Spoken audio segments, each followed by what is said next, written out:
But I think what you said, David, is really interesting. There's a lot of people saying to me, because I'm Scottish, what's happening in Scotland? I say, well, I'm not 100% sure, but I know we're not pro-Brexit, really.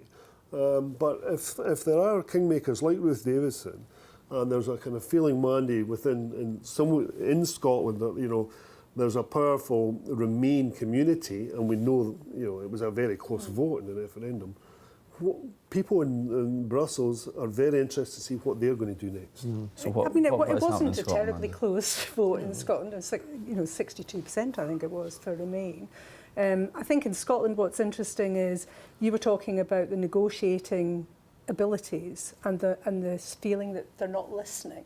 I think that's also the feeling in Scotland. So there is a vehicle in a devolved nation, or devolved nations, with the Joint Ministerial Committee, and that has been meeting. But from what I'm being told by certainly Scotland's Brexit minister is that you walk into those negotiations and the UK government is not listening. So you now have a position where Scotland and Labour-led Wales are working very well together.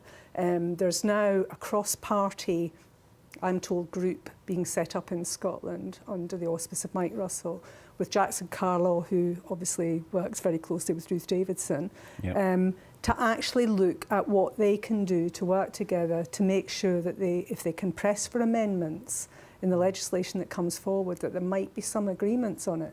So there is work going on, and there is some consensus. And in Scotland, of course, there's been a paper that's been very well received elsewhere. This is the one, Scotland's place in Europe, saying that Scotland could maintain market access? Well, it puts various options, and it's talking about the UK as well, and it was talking about single market access. And some of the suggestions within that paper have been picked up by the UK government and have certainly been picked up by the Welsh government. I think the feeling always in Scotland was if the SNP government are producing something, there must be a hidden agenda in there for independence. And actually, I think they were quite genuinely coming forward with some suggestions that might work for the country as a whole.